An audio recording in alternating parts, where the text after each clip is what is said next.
রামকৃষ্ণ পরমহংসদেব গিরিশ ঘোষের চরিত্র অপারেশন করেছিল, নটি বিনোদিনীর চরিত্র অপারেশন করেছিল, তাই তো?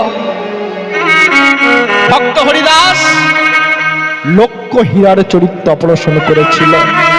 গৌরাঙ্গ মহাপ্রভু মলাই চাঁদকাজী, জবন দর্জি, হুসন শাহ, চপল গোপাল, সার্বভৌম পণ্ডিত এদের চরিত্র অপারেশন করেছিল।